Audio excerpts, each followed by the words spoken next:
Keep yourself in the loop of everything football. Listen to Alex and Jeremiah on the Golden State Media Concepts Football Podcast. Hello there, I'm Jeremiah. I am Alex, always and forever here. Dedicated to college and NFL football. The latest football news on and off the field. NFL draft trade rumors. We've got you covered from the NFL, Big Ten, SEC, Big 12, Pac-12, ACC, and everything else in between. Listen to the Golden State Media Concepts Football Podcast.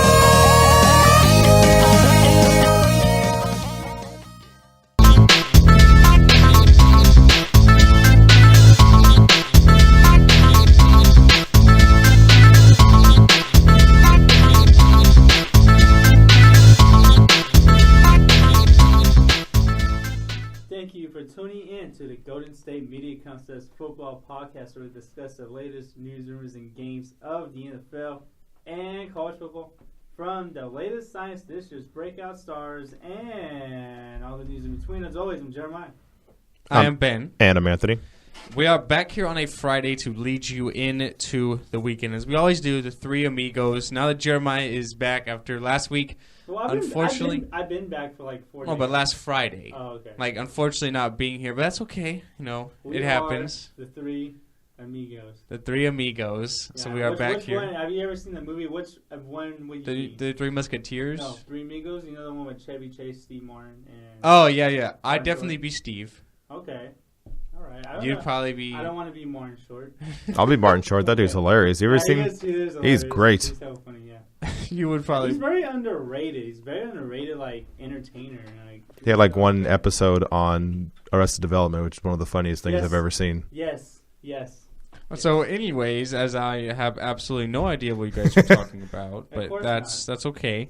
One thing I do know that we all have in common is our love for football. That's why we're on this show. Yes. So we're going to be talking some football, talking Thursday night football. Last night, we had college games as well. We'll touch on them in our college segment, leading you into the weekend. But first, we'll lead off here with Thursday night football between the Atlanta Falcons and the Tampa Bay Buccaneers. The Falcons win 43-28 on the road. This was a game that they were in control of the whole way. They were up 40-14 at one point, and then the Falcons kind of gave up a couple of garbage time touchdowns to Tampa Bay in the fourth quarter to make it a little closer than what the game really was.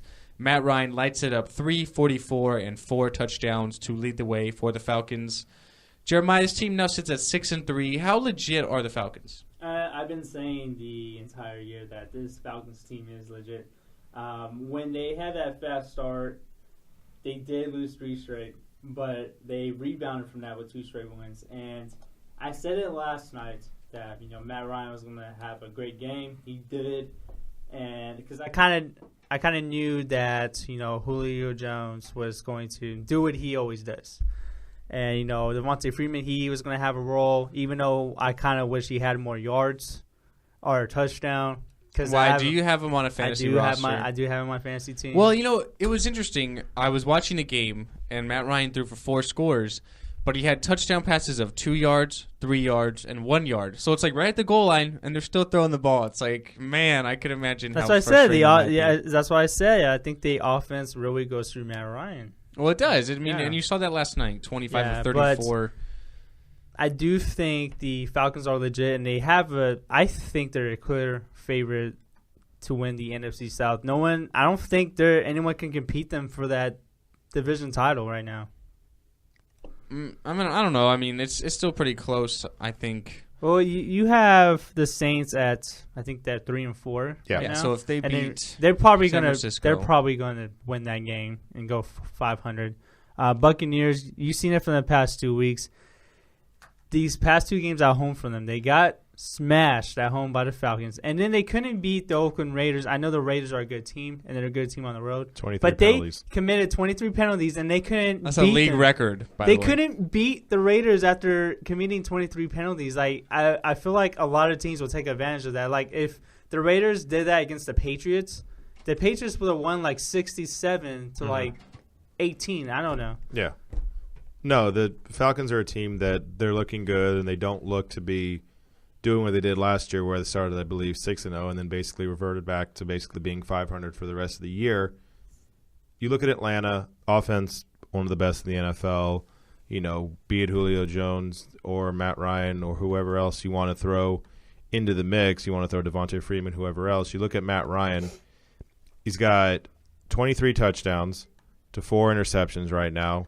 He's on pace, like if you basically extend this thing out for the whole year, projected-wise, he's on pace to throw for 5,298 yards, basically 5,300 yards, 41 touchdowns, and 7 interceptions. That's MVP. Like, I think Brady has a solid chance if he keeps doing what he's doing, but that's only basically if he does this all with 0 interceptions, right? If he can somehow get like 36-0, then he might get it.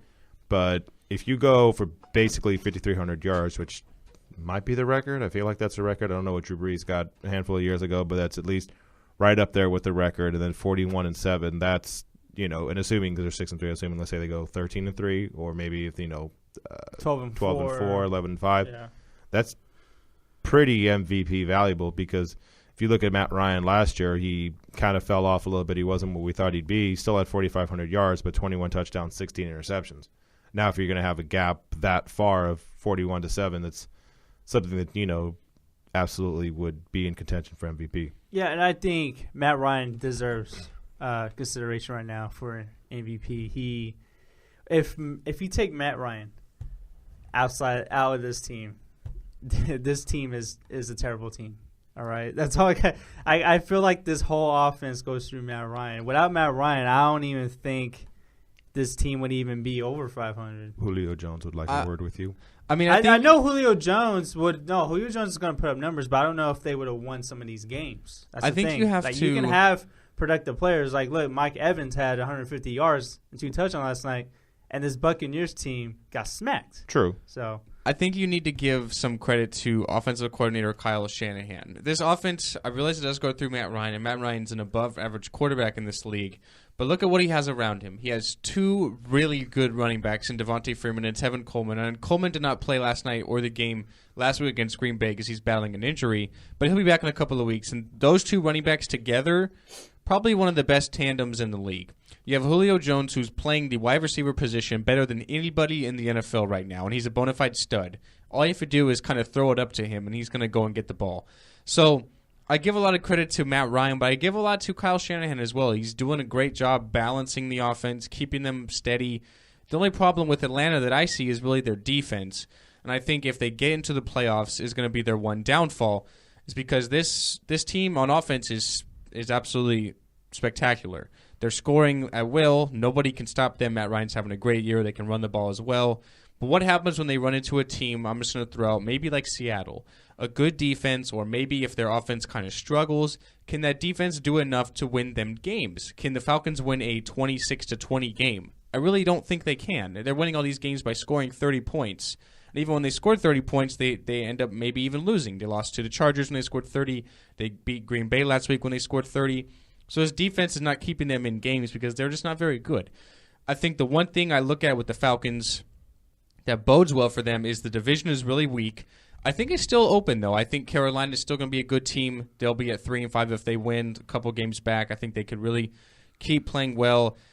The Saints are technically into it still with their offense, but their defense is just even worse than Atlanta's. So probably the second or third worst in the league. Exactly, and for me, the NFC is so wide open. That's where I think Atlanta has an advantage. Is the NFC so wide open? I mean, Dallas looks like maybe the best team in the NFC right now, 6-1. Well, they've been the most consistent team. Right, so Seattle's kind of up and down. Minnesota is up and down. Green Bay is up and down. Carolina's not what it was last year. Arizona's not what it was last year.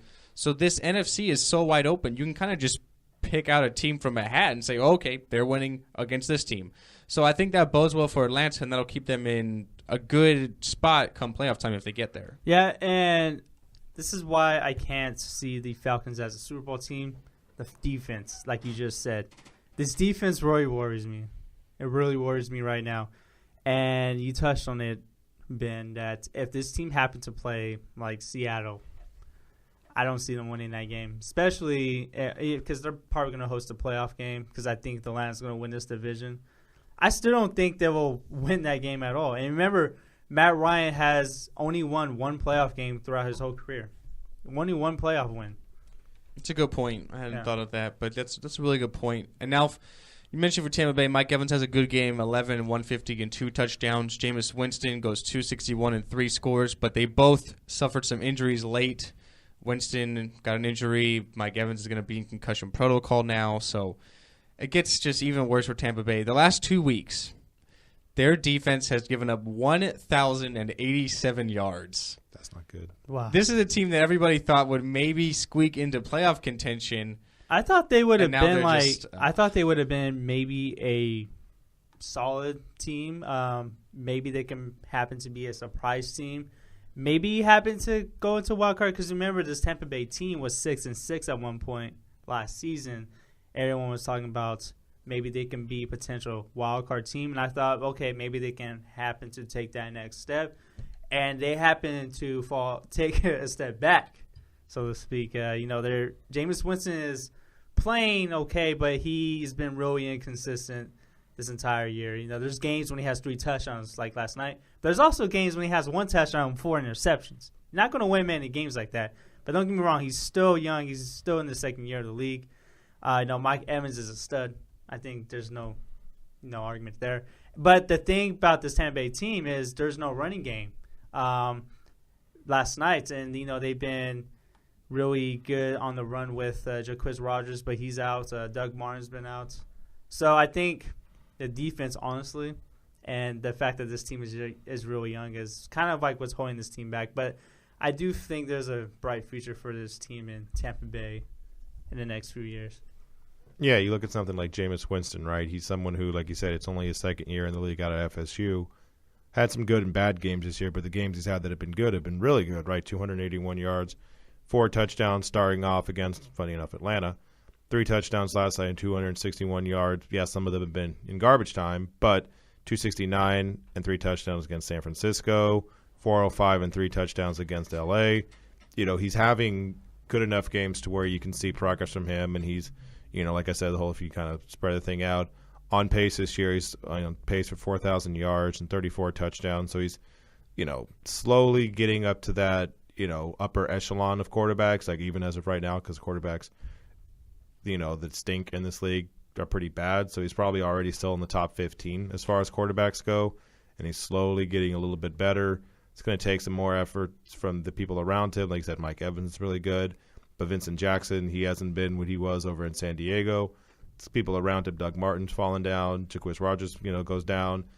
Not exactly something that you can kind of support around him. The defense isn't as good, so you take all these things into account. He's good. You just need to build around him at this point. Yeah, and I think that's the most important part for this team heading forward. I don't think Tampa Bay is a playoff team this year. I think we kind of I think we can all agree on that. No, I'd say if they somehow finish 8-8, that'd be a really good season. But that'd be a great season. We'll have to wait and see. So Tampa Bay, their next couple of games at 3-5, they'll face Chicago, Kansas City, and Seattle. So a couple of tough matchups there. And then Atlanta, I guess we'll really see what they're made of in their next 3 games. At the Eagles, home against the Cardinals, and then home against the Chiefs. 3 really tough teams with good defenses and tough matchups. So we'll have to wait and see. But with that being said, we'll take our first break at the Golden State Media Concepts Football Podcast. After the break, we will talk about the rest of the NFL games on Sunday and as well as the Monday night matchup between the Bills and the Seahawks. We'll talk about that, preview some of the top matchups right after the break at the Golden State Media Concepts Football Podcast. Tired of searching the vast jungle of podcasts? Now listen close and hear this out.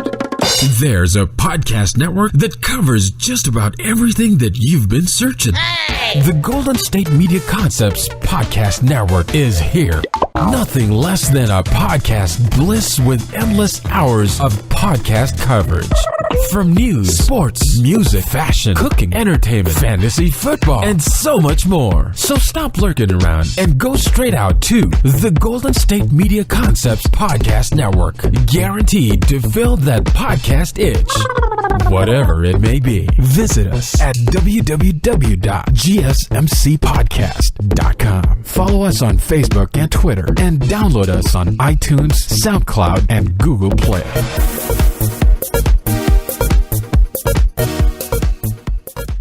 We are back here at the Golden State Media Concepts Football Podcast, coming out of the break, having a little fun, talking some 49er news with Vernon Davis and Quentin Patton, but Anyways, we'll not talk about that. Let's get into the rest of the. Let's not do that. Let's get into the rest of the games here in the NFL this weekend. The Jets will face the Dolphins. The Steelers will renew their rivalry with the Baltimore Ravens at M&T Bank Stadium. The Cowboys go into Cleveland to face the winless Browns. I know we all think the Browns are going to finally get off the schneid this week, right, guys? Right? No. Right. I can't do that anymore. I can't. No. If the Browns would have won, I would have picked them already. I can't. I looked at their schedule. I just don't think – I can't pick any of these games. But don't get me wrong. I think they're going to win a game. It's just going to come out of nowhere. Okay, I have a question for you guys, okay? Mm-hmm. What happens first? Mm-hmm.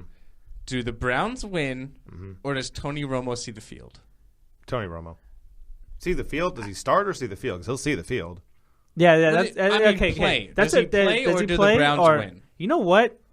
Obviously, he's going to be healthy, but I am going to go with the Browns win before Tony Romo plays this year. How's that happening? Dak Prescott's going to stay starting. That's what I'm saying. Dak Prescott is going to be the star for the rest of the season. If you tell me the win. Show me the win. I'm not going to show you the win. Show me the win. I'm just going to say if one of them were, if more of them were going to be more likely. All right, show me if one of them, no, I'm not saying they're going to win. I'm not going to say that they're winning a game. I'm just saying Ben asked the question: what would happen first? A Browns win or Tony Romo? So this is playing, next year the Browns win. And then this is what I'm saying. The Browns get a win before Tony Romo starts for the Cowboys again. So that's what I'm saying. I don't think Tony Romo is going to be on this team next year. I don't think he's going to be on the team. I don't think he's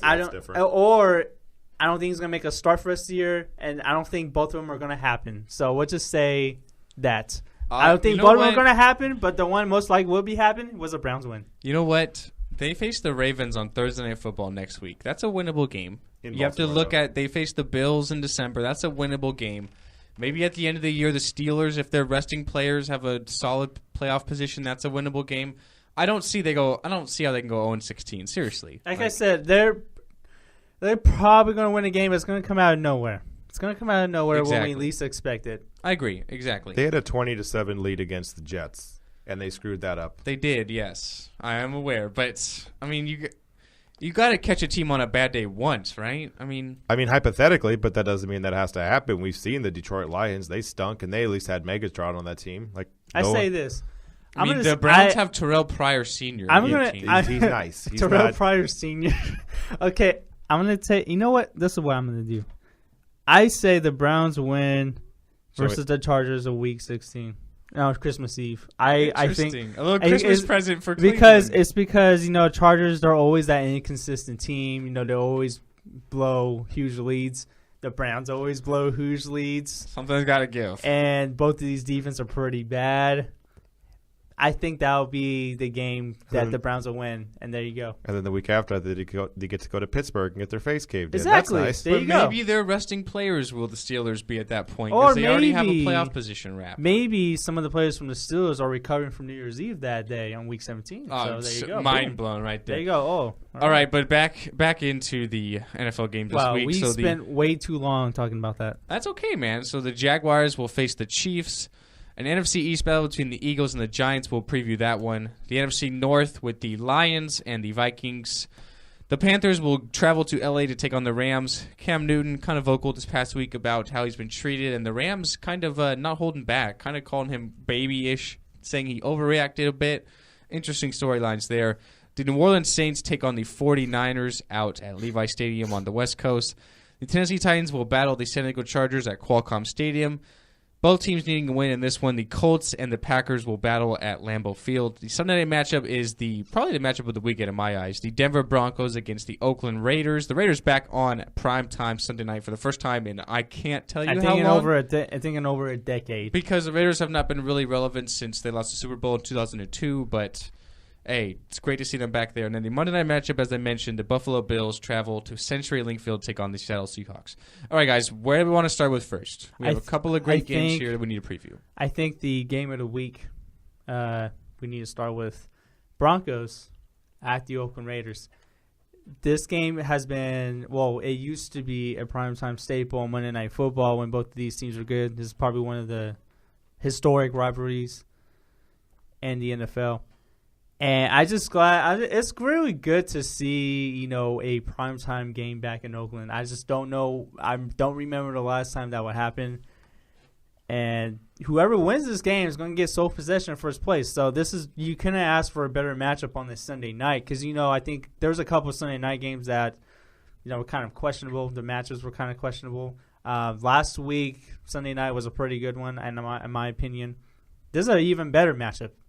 First place for the AFC West, a team on the rise in the Raiders, a team coming still the defending champion, the Broncos. So, there's a lot of storylines here. I think we're going to see if this Raiders team can beat teams that, they're not favored in or that are not supposed to beat because, the Broncos still have that really steadily defense. This Raiders offense can score a lot of points. It's a really good matchup. Really intrigued matchup. Like, who's going to win the battle, the defense or offense in this game? So who do you got? I think I said this earlier in the week. I think the Broncos are going to win this game because the Raiders haven't been a really good home team for some reason. And I think that's going to come along later this season because they do have, after this game, they have a bye week. Then they have that game in Mexico City, and they got 2 more home games after that. So I do think they're going to win those 3 games after the bye week. But I do think the Broncos are still, they're the more complete team in my eyes. Yeah, I'll go with Denver as well. You've seen how good that defense has been. Maybe not that as good as they were last year, but it's hard to sustain something like that every single year. You still got Von Miller doing what he's been doing, still getting sacks left and right. The offense is okay. But, the same thing as it was last year. Peyton Manning wasn't Peyton Manning. He was basically just good enough so that way they'd have to, be honest as far as defense would go because you'd have to worry about him throwing every now and then. C.J. Anderson's been hit or miss for you. Emmanuel Sanders is actually the leading receiver, not Demaryius Thomas. And C.J. Anderson is actually out for the year. Yeah. Actually, I think, yeah. He's been somebody, who you haven't been able to rely on. The offense has been just okay. You now take into account that for the Raiders, you don't think that Derek Carr is going to have 500 yards passing again like he did against Tampa Bay? Not against this team. Right, but if he can get for 300 yards? But I do think he has the capabilities of doing that. I do think, we're going to find out a lot about Derek Carr. And Don't get me wrong, I do think Derek Carr is practically the Raiders' offense. Without Derek Carr, I don't know how this offense would even – I don't even know if this team will win a game. Well, Murray's not what we thought he would be, basically. Yeah. He's not the same guy. Then you look at the defense for the Denver Broncos, and you get a couple people. You get Von Miller with 8.5 sacks. You get Derek Wolfe with 4.5, Shane Ray 4. You get this whole defensive mindset. Don't even forget about people like Chris Harris, TJ Ward, people in the secondary that you have to worry about. This team hasn't necessarily been what you maybe hope they were because, they have Trevor Siemian as their quarterback. But it's still a team that is 6-2, which is the same as the Raiders. And this is a game where they can probably start to separate themselves, the Denver Broncos, because after this game, assuming they beat Oakland, which we both think they would do, then you get the Saints. That's going to be fun for them. That's going to be you get some offensive points from there. That feels nice. Chiefs, that's not going to be as fun, division rival. But then Jacksonville and Tennessee. So 3 out of the next 4 games. Get some, passing yards, get that offense a little bit more comfortable, get yourself with some confidence. That can help after this hard game against the Raiders. Yeah, they can go 8-3 out of this stretch right here. Sure. What you just said. So I will sort of be with you guys, and I'll take Denver. The Raiders are 6-2, but they haven't beaten a team with a winning record. And then their 2 losses to Atlanta and to Kansas City, good losses, but they got blown out by the Chiefs 26-10 a few weeks back. That was at home too. Which was, as you mentioned, at home. So I think the Raiders are good. I'm not really sure exactly how good they are because I don't think they have any really marquee wins. I realize they're 5-0 on the road in Eastern Time Zone, which is fantastic. You'd think they'd maybe lose one of those games, have like a little slip up there. But they haven't beaten anyone really good. The Raiders back on primetime. I think they're maybe a year away from being a legit contender. So I think they're probably a year away from being a Super Bowl contender because I do think this team's a playoff team. I think it's probably a playoff team just because I look at their schedule. I think there's at least 3-4 more wins, which would get them to 10. So I don't think they're as good as Kansas City. I don't think they're as good as Denver. So I'll take the Broncos on the road. This offense is absolutely fantastic. Derek Carr's only been sacked 9 times, which is the least in the league. And Denver with that ferocious pass rush. So something's got to give. I think Denver can make more plays than Oakland. Their defense is not very good out there. So I'll take Denver on the road. I'll be with you guys. I just don't think the Raiders are there yet to really be that team who can go into a big primetime matchup at home against a defending champ and get it done. So I'll take Denver. And I do think this game is going to be competitive. I think it's going to be competitive. And I think that's what kind of all hoping for a Sunday night game. I mean, I really like Denver this week. I'm not going to say I that do the like Raiders I do like lose. Denver too, but I don't think, there's going to be a blowout. I just can't see that. I think Denver wins easily. I'll say do that. you? Okay. I think the Raiders are good, but I'm not really sold on them yet. I really do think the Raiders offense are going to make some plays. I really do. They'll make so. plays. They have a lot of playmakers. Cooper, Crabtree. The running position with Latavius Murray is not really that good. The running game for the Raiders is pretty erratic. They still don't know how to run the ball. But lucky for them, they got Derek Carr that can throw it like 100 times a game. So I think that's the thing they have going for them. They're going to make plays in the passing game. I just know for a fact they're going to make plays in passing. I don't know how many points they're going to score, how many points they're going to allow, but I can't, take Oakland in a game like this yet. But they're close to being like a really great team. They're just really, really close. I agree, buddy. I agree. All right, let's look at another great matchup. Both teams sit at 4-3 in the ever so competitive NFC East, which we haven't said for like years now. Right. But the Eagles go into MetLife Stadium to take on the New York Football Giants. I like the Eagles in this game. I realize the Giants are on a bye week, coming off of a bye week, I should say, so they're going to be a little more rested. But this Eagles defense is absolutely fantastic. I think the New York Giants, who invested a ton of money in their defense, hasn't really lived up to performance standards as they would have hoped. So I think the Eagles can go in a low-scoring game and defeat the Giants. I really loved the Giants going into the year. I had them winning the division to be. You did. You really loved them. I did, but you know what? The lack of a running game not being there, Eli Manning's not making enough plays on offense. It's just not really going as well as they would have hoped for. So I think the Eagles can win a close game, a low-scoring game, maybe like the 23-20 range, 24-20, something like that. I think the Eagles win. Yeah, and I really want to take the Giants in this game, but I can't. They're the most inconsistent team probably in that division, and that's saying a lot. And this offense, the passing game for the Giants hasn't even been the same as it was last year. Odell Beckham, he's kind of, I wouldn't say a distraction, but we haven't seen the same Odell Beckham that we've been seeing the past couple years. And don't forget, Odell Beckham is only 23, so I think we kind of have to lay off of him a little bit.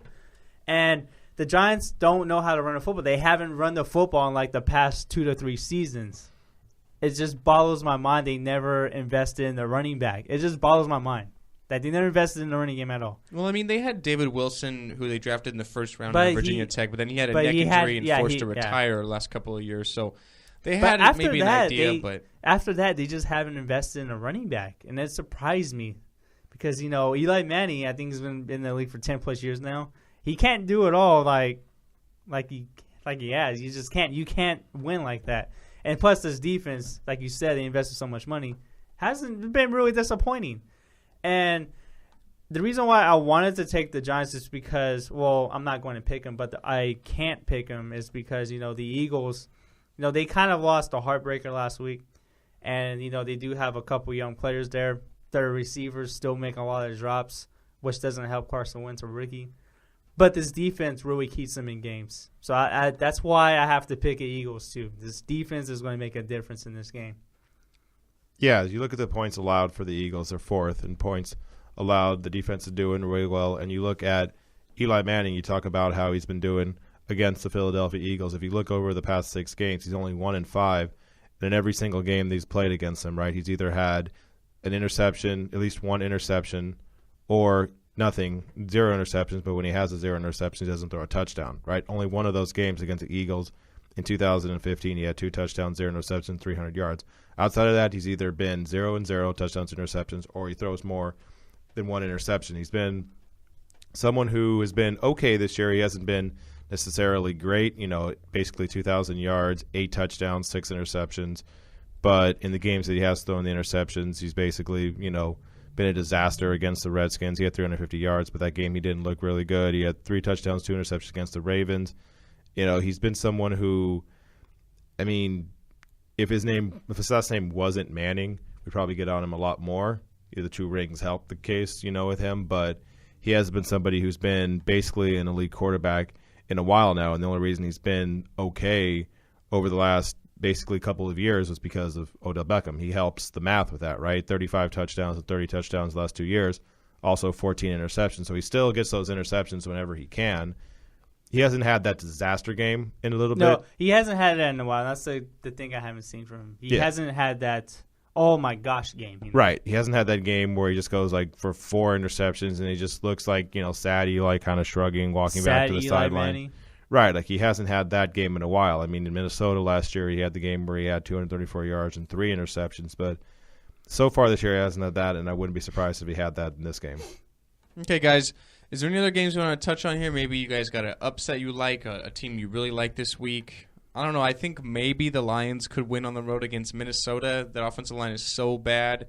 Last week, they got absolutely bamboozled by the Bears, of all people.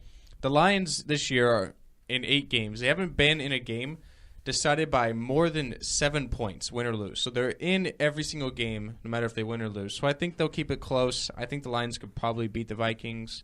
I'm not really sold on them. They have to see how they can do without Norv Turner at offensive coordinator now. So that could be an interesting matchup. As I mentioned, the Panthers with all their sort of off-the-field antics against the Rams. Cam Newton very upset. I think I like the Panthers for sure this week. But any other games you guys like this week?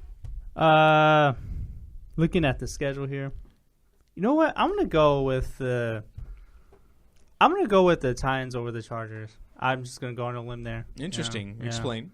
Like we did talk about the Titans last week, how they don't play well at home, but they've been a slightly better team on the road. And the Chargers, they are the type of team to be very inconsistent.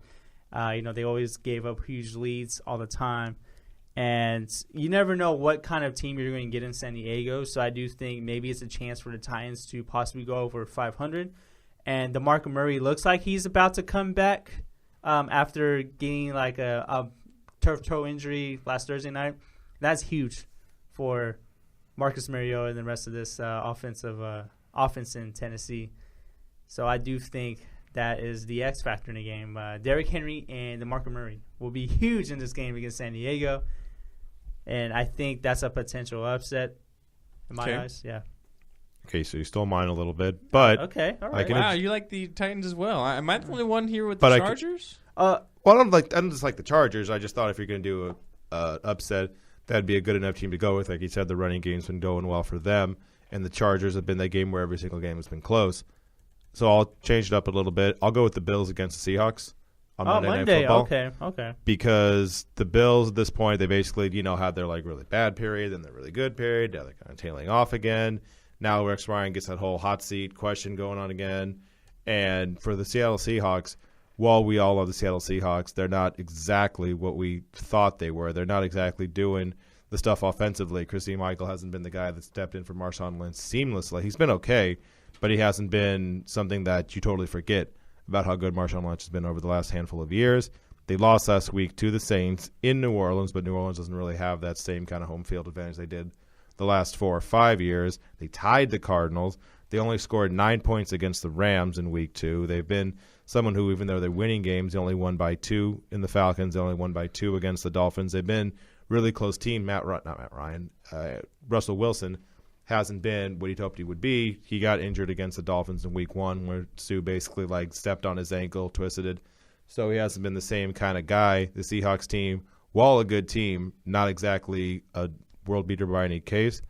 And I wouldn't be surprised if the Bills came in and beat the Seahawks on Monday Night Football. Yeah, the Seahawks didn't not look like a real good team on offense last week against the Saints defense. And that's saying a lot. Yeah, exactly. The Seahawks in primetime at home, can't bet against them. You can't. I can't. That's why I can't. Not still on the team. I can't bet against the Seahawks at home on primetime. And I did talk about the Bills earlier this year about being for real. I really thought they had the talent to be a playoff team, and I still think they do. But I can't take the Bills in this game. Yeah, I'm with you, buddy. I'm not either. That with Tyrod Taylor at quarterback, I'm just not sold on it. But I understand. I understand your reasoning, though, Anthony. And not to take anything away from it, my friend. But all right, so we'll take our last break, guys. After the break, we'll talk some college football. We had a couple of matchups last night featuring teams within the top 25, and we'll preview some of the matchups that really catch our eyes for tomorrow's slate of games in college football. We'll talk about that right after the break at the Golden State Media Concepts Football Podcast. Want to find out what movies to go see? Then check out the GSMC Movie Podcast. It's your ticket to the latest movies, whether it's a new blockbuster event, romantic, comedy, or action flick. This show has got it all covered. They talk some what to go see now. Don't bother. What's hot on Netflix and everything in between. That's gsmcpodcast.com/movie-podcast. When it's all about the movies, it has to be this new show. Don't forget to like them on Facebook and follow them on Twitter. Visit gsmcpodcast.com for more info.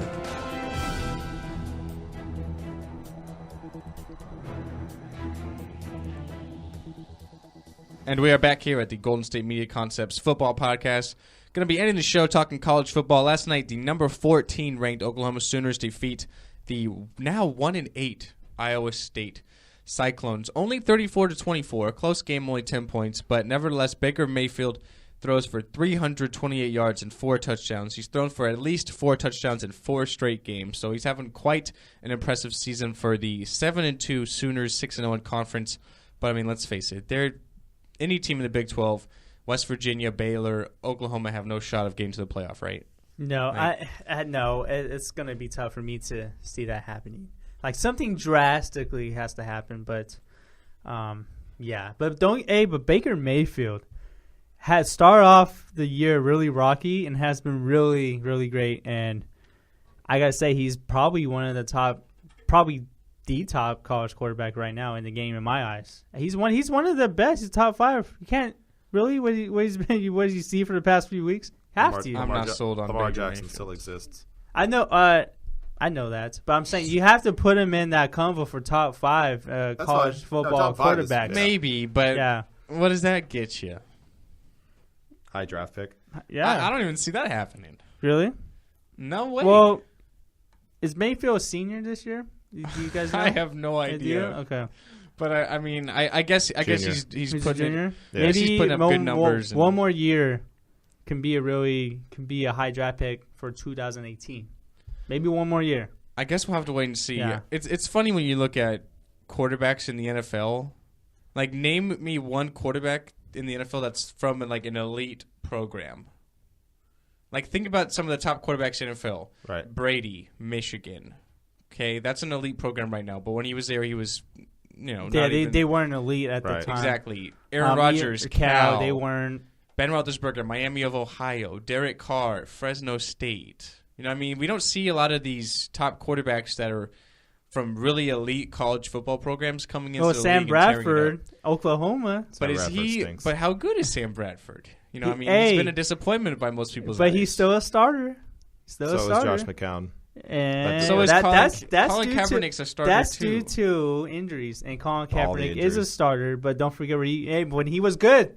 When he was good. But was Colin Kaepernick good or was the team good? I mean the team was good. I feel like I could have been quarterback don't forget, on that team. No.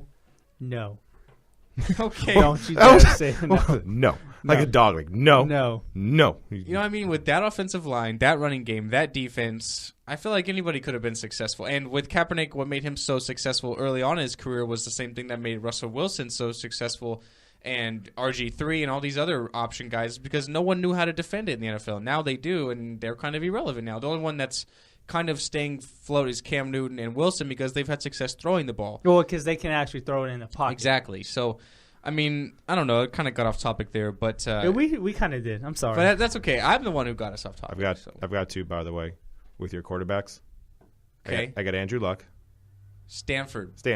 They were good at the time, and they were a top team. Stanford was a big team. And Stafford. Georgia? Detroit. But how good is Georgia?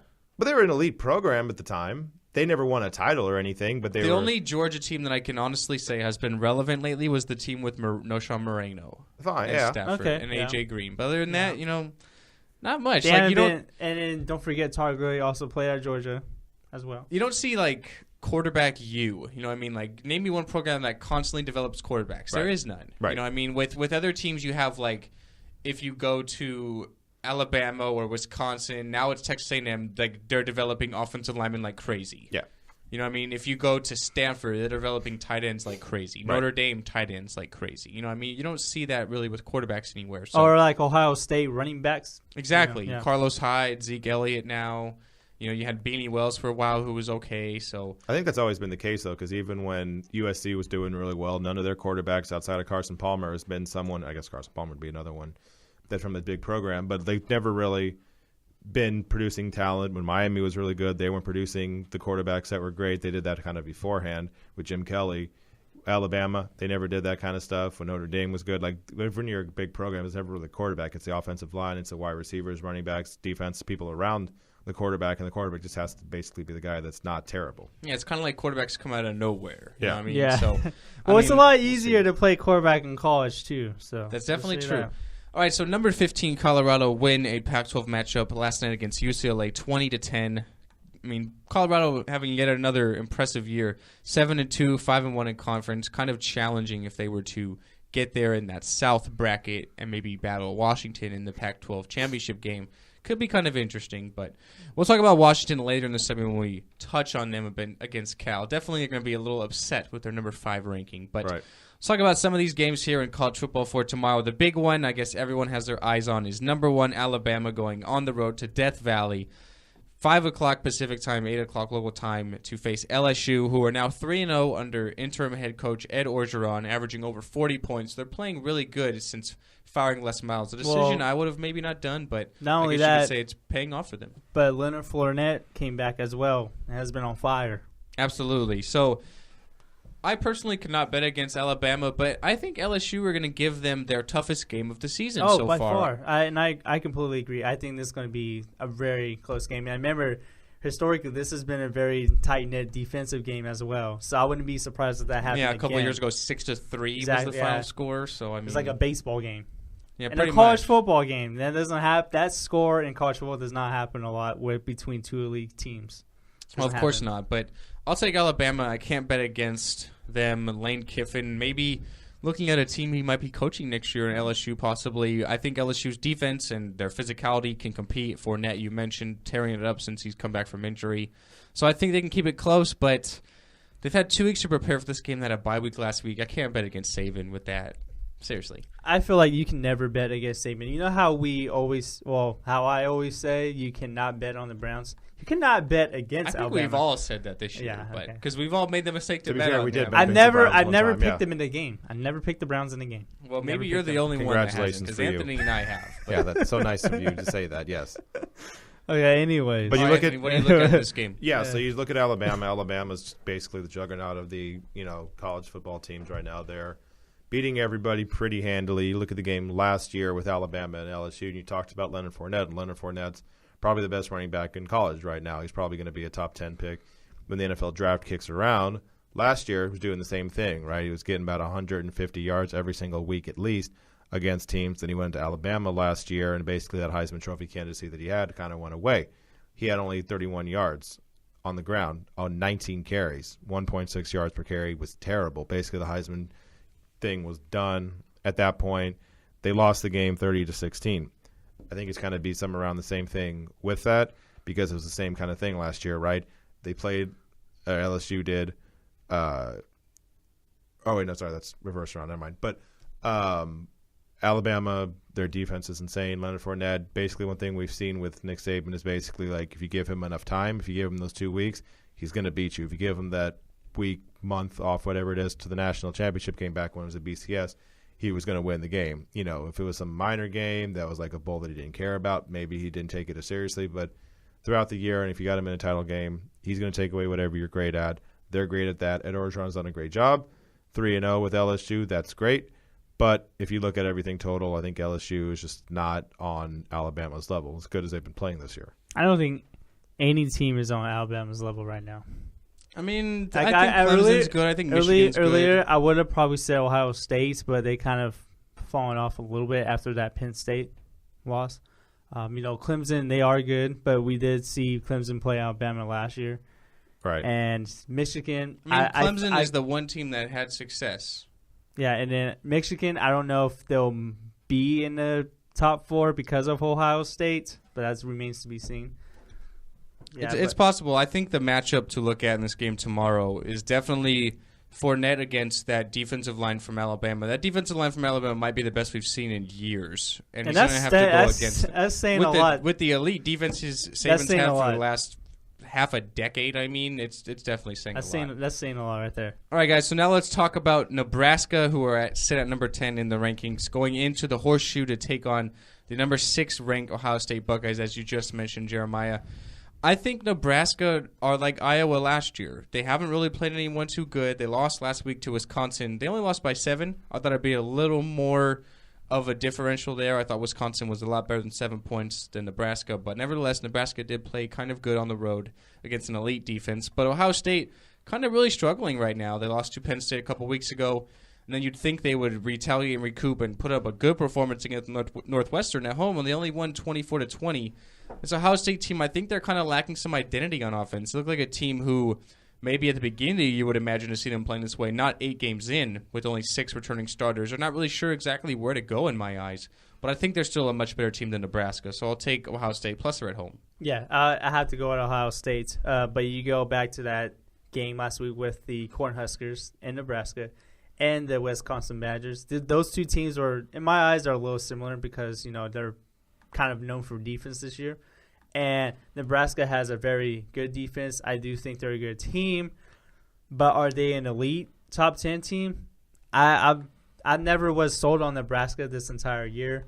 I do think Wisconsin was a better team, even though they did lose to Nebraska last week. But they didn't really beat anybody, as you said. They don't have one very good quality win outside of that Wisconsin game. And Ohio State is on a whole nother level than Wisconsin. Even though when Ohio State and Wisconsin play earlier this year, that was a close game, I don't think Nebraska can compete with Ohio State on that kind of level. And I do think they're kind of like Iowa of last year. But, you got to get worried about a little bit about Ohio State. They have fallen off, like you said, Ben. They have fallen off, and you have to get worried a little bit. But I do think Ohio State will bounce back in a way, very massive way, this Saturday at home.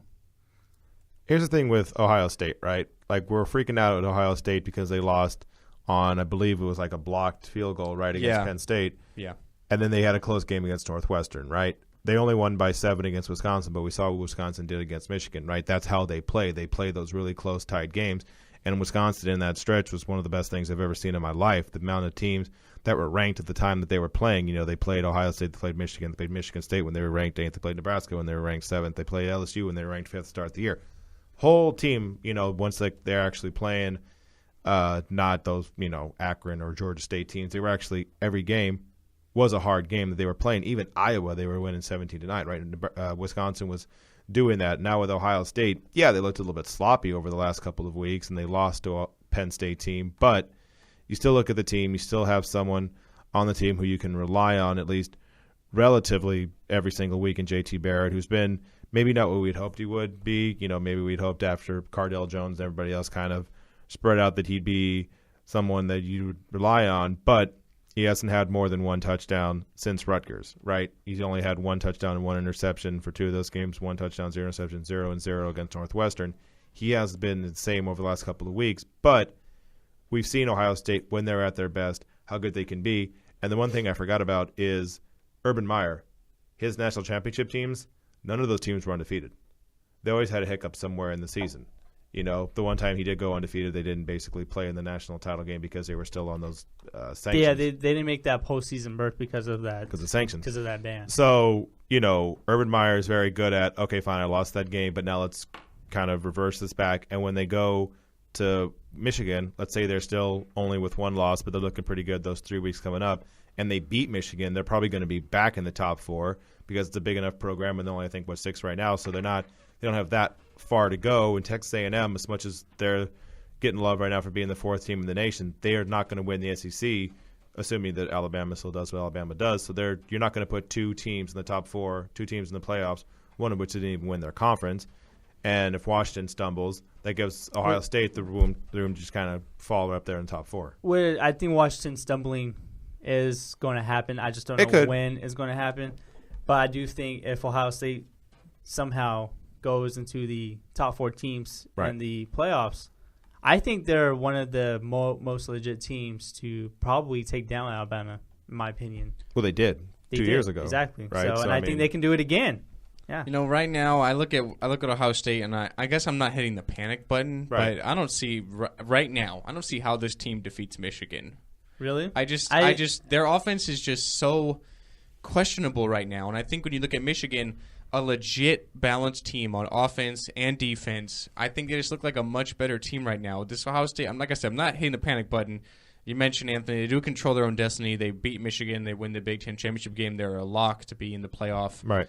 So, I don't know. It's a couple of weeks from now. Maybe they can sort of recuperate. This is a big win on a primetime matchup where they can show to the committee and all of us that they're legit again. And kind of the last couple of weeks have been a little bit of a fluke. We'll have to wait and see. But I don't know. I just don't see how they defeat Michigan right now. Michigan look way better to me. They've looked good over the last few weeks. Basically, they've 41-8 over Illinois and 78-0 against Rutgers. They beat Wisconsin on that interception, that one-handed diving interception. So, had that not happened, maybe they lose to Wisconsin. They only beat Michigan State by 9. So 2 of those last 4 games have been relatively close. Just the other 2 games have been just such utter blowouts. It looks good for Michigan. Yeah, Michigan State's been bad this year, but it's a rivalry game. I know the kids and the coaches and everyone really steps up to the plate. And Michigan State won that game last year with the block kick to beat Michigan, so you kind of had revenge for Michigan. Right, so they always put their best foot forward, so I don't take much into that, but 9 points is a lot in my eyes in a college football game. So, all right, Jeremiah, so you mentioned Washington. So Washington coming in at 5 in the rankings, definitely going to be upset that they're not in the top 4, kind of being overlooked, kind of being looked at as the outcast in their eyes probably. So they're going to want to go into Cal and put in a strong performance, right? I mean, the spread for this game is 78. Washington could score that by themselves. We've seen them hang 70 a couple of times this year. And Cal's defense, I don't think they could probably stop a nosebleed. How that team beat Utah 28-23 is beyond me. Or could Washington have so much expectations going into this game? A lot of things I just said, want to put in a strong performance and maybe struggle a little bit early because Cal can score as good as anybody in the country and maybe make a few plays on defense to slow them down. What do you think? Yeah, I said this past couple of weeks, that when I was looking at this schedule for Washington, there's a couple of teams that can really upset Washington. I think they can potentially get upset this weekend versus Cal because first of all, it's on the road.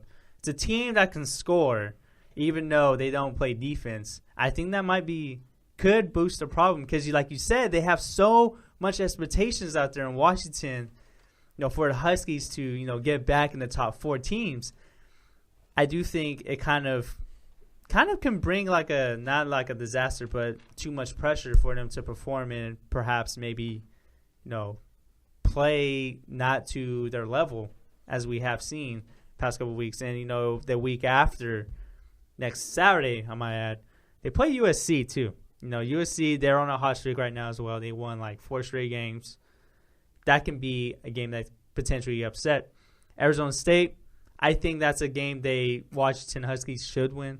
But the one game I do think they will have the most trouble in for the Huskies is the Apple Cup versus the Washington State Cougars, who have been on kind of fire lately. So I do think that this game is really important for Washington. They've been in the top 4 teams majority of the season. But like I said this whole entire year, if Washington is the number 4 team, or if they haven't gotten in the playoffs at all, I don't see them going very far, honestly. I think they're just going to get torched their first game because if you compare Washington's schedule compared to all the other teams in the top 4, top 5, theirs is the weakest in my eyes. My opinion, and I don't think this team is a playoff championship caliber team yet, but they are getting there.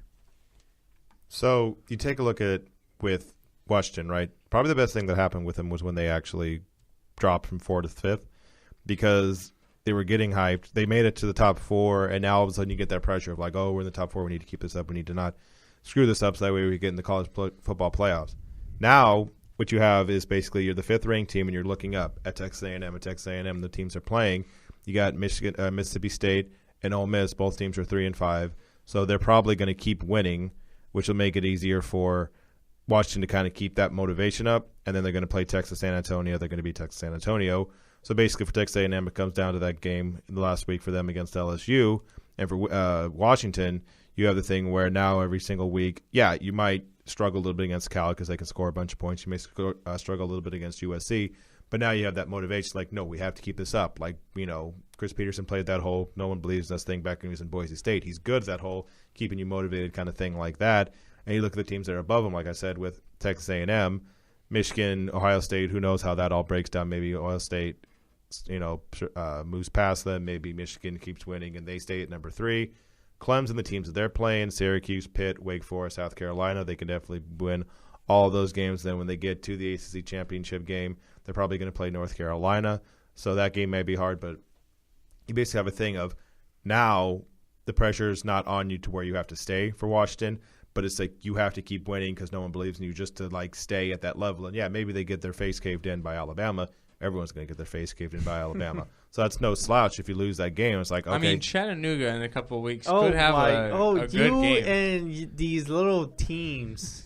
Oh, Chattanooga, if they score. Hey, that's where Terrell Owens played too. Tennessee. He's coming back. He's got a year of eligibility, I hear. He's going to activate it right away. At 38, 39 years old. I'm just kidding. But, I mean, you make a lot of points. With Washington, as far as regards to this Cal game, I don't see any way they lose this game. Like I said, Cal's defense is historically bad for the last couple of years. Washington, a great offense and a good, solid defense, too. So I think Washington put up at least 50. Maybe they'll give up like 27, 28. But Right. still, that's a 20, 23-point win. So I still like them. But I do think there's a loss in their schedule, and you touched on it. You have USC, who are playing exceptionally well since Sam Darnold took over at quarterback. The Apple Cup with Washington State and Mike Leach and that high-powered throwing attack, that's definitely a tough game. And then maybe if they get to the Pac-12 championship game, whether it's Utah, Colorado, one of those teams coming out of that South bracket, it's still a tough matchup. So I definitely think they still have a lot of work to be done. They've kind of had an easy part with their non-conference schedule and who they've played so far in the Pac-12. And now we kind of will see what they're really made of. Yeah, and you said that they do have a loss. Who do you see them losing to?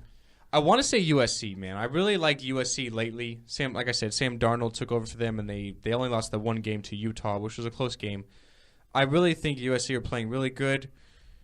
The Apple Cup, I think Washington will probably win, and they would still get to that Pac-12 championship game, which could be interesting. But I really do think they have to finish undefeated if they want to get to the top 4. I think if they even have one loss and win the Pac-12, I think they're going to be ousted by a team with one loss who maybe didn't win their conference but have played tougher teams. So I think every game is important for Washington, and they are kind of on the hot seat, really. I think they need to go undefeated. I agree. They have to go undefeated, and they have to win that Pac-12 championship, regardless if it's Utah or Colorado, who have been pretty tough. Both of these teams have been tough the whole entire year. So I have to agree. They have to go undefeated if they want any chance to clinch a playoff berth. I definitely agree, man. So with college football, it seems like the last few weeks we've always seen a little bit of a upset every now and then. We had the Big 12 upsets last week, so maybe we'll see some more this week. Every team really trying to put their best foot forward in front of them now because the AP Top 25 poll, the coaches poll, is kind of irrelevant now. It's all about these playoff committee polls and what they see week in and week out. So you got to put up good, solid performances week in and week out. And we'll have to see what some of these teams do, maybe take it a little more serious. I think Washington definitely feeling a little bit of that pressure. But with that being said, guys, we're going to end the show today. So for Alex, my name is Ben. I'm Jeremiah. And I'm Anthony. And we are out of here at the Golden State Media Concepts Football Podcast. We hope you enjoyed the show. We hope you have a great Friday, and we hope you have a great weekend watching a lot of these games in college football and the NFL. So with that being said, guys, have a good day, and we'll see you on Monday. You've been listening to the Golden State Media Concepts Football Podcast, part of the Golden State Media Concepts Podcast Network. You can find this show and others like it at www.gsmcpodcast.com. Download our podcast on iTunes, Stitcher, SoundCloud, and Google Play. Just type in GSMC to find all the shows from the Golden State Media Concepts Podcast Network. From movies to music, from sports to entertainment, and even weird news. You can also follow us on Twitter and on Facebook. Thank you, and we hope you have enjoyed today's program.